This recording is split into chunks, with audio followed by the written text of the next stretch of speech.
مسلمانوں کے ایک عظیم لیڈر جس کے جھنڈے کے تلے ہم سب لوگوں کو متحد ہونا ہے، ہم لوگوں کو ایک ہو جانا ہے اور اعلان کرنا ہے وَإِذَا خَلَوْا إِلَى شَيَاطِينِهِمْ قَالُوا إِنَّا مَعَكُمْ۔ یہ ہمارے قرآن مجید نے صاف صاف الفاظ میں پانی کا پانی اور دودھ کا دودھ کر دیا ہے ان لیڈروں کے لیے جو ہمارے بیچ میں آ کر کے اعلان کرتے ہیں کہ ہم تمہارے سپورٹر ہیں، ہم تمہیں اتنا حق دیں گے، ہم تمہیں اتنی نوکریاں دیں گے، ہم تمہیں اتنے پرائیویٹ اسکول دیں گے، ہم تمہیں اتنے سرکاری اسکول دیں گے، ہم تمہیں اتنے ہاسپٹل دیں گے، سرکاری ہاسپٹلوں میں اتنی سہولت دیں گے۔ اس قرآن کی چھوٹی سی آیت نے تمام دودھ کا دودھ اور پانی کا پانی کر ڈالا ہے۔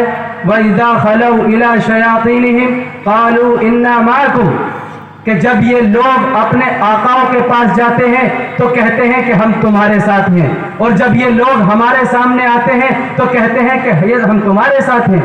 اب اندازہ ہمیں لگانا ہوگا کہ یہ واقعی ہمارے ساتھ ہیں یا ان کے ساتھ ہیں۔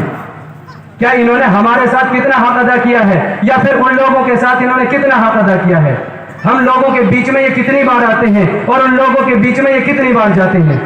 ہم لوگوں کے لیے انہوں نے کتنی آوازیں اٹھائی ہیں، ہمارے مسلمانوں کے لیے کتنی آوازیں انہوں نے بلند کی ہیں، پارلیمنٹ میں کون آواز اٹھانے والا ہے؟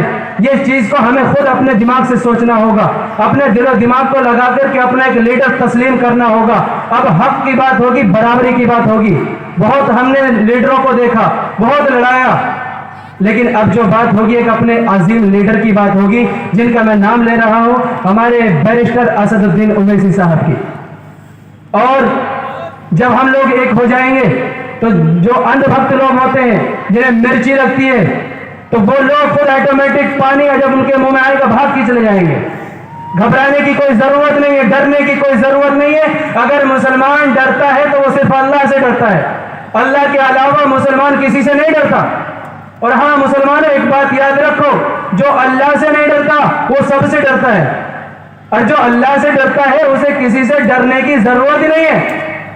یہی بات ہمارے اسد الدین اویسی صاحب پارلیمنٹ میں کھلم کھلا اعلانیہ طور پر کہہ چکے ہیں۔ اگر پھر بھی ہمارے دل میں رنجش ہے تو مسلمانوں تیار ہو جاؤ مٹنے کے لیے۔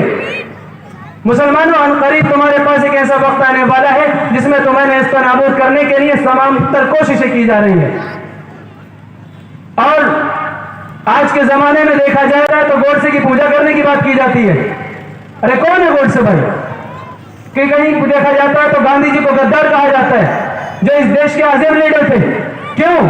اسی چیز کو کہا گیا وَإِذَا خَلَوْا إِلَى شَيَاطِينِهِمْ قَالُوا إِنَّا مَعَكُمْ، کہ جب یہ لوگ تمہارے سامنے جائیں گے تو کہیں گے کہ تمہارے ساتھ ہیں، اور جب یہ اپنے آقاؤں کے پاس جاتے ہیں تو آقاؤں سے کہتے ہیں کہ ہم تمہارے ساتھ ہیں۔ جو میرے دیش کے غدار، جو میرے دیش کے غدار نہیں ہیں جن کو اس سے پیار وہ ہندوستان چھوڑ دے۔ جو میرے دیش کے غدار نہیں ہیں جن کو اس سے پیار وہ ہندوستان چھوڑ دے، وہ ہندوستان چھوڑ دے۔ ہمیں ہندوستان چھوڑنے کی ضرورت نہیں ہے، یہ ہمارے عظیم ہستی ہے، ہمارے بزرگوں نے یہاں رہ کر قربانیاں دی ہیں، ہمارے بزرگوں کی یہاں قبریں موجود ہیں۔ مسلمانوں نے اس دیش کو تاج محل جیسا عظیم دیا، مسلمانوں نے اس دیش کو لال قلعہ دیا، مسلمانوں کی کتنی قربانیاں یاد دلائی جاتی ہیں، لیکن ان لوگوں کو کیا جو رہتی ہے؟ نہیں۔ کیوں؟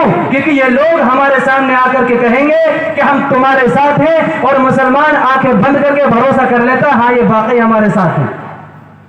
اور ہم سالوں سال یہ کرتے چلے آئے ہیں، سالوں سال ہم نے دوسری پارٹیوں کو لڑایا ہے، لیکن ایک شیر اسد الدین اویسی صاحب، میں ان کا شکریہ ادا کرتا ہوں کہ انہوں نے آ کر کے مسلمانوں کو جگایا اور یہ بتایا کہ ہم تمہارے ساتھ ہیں۔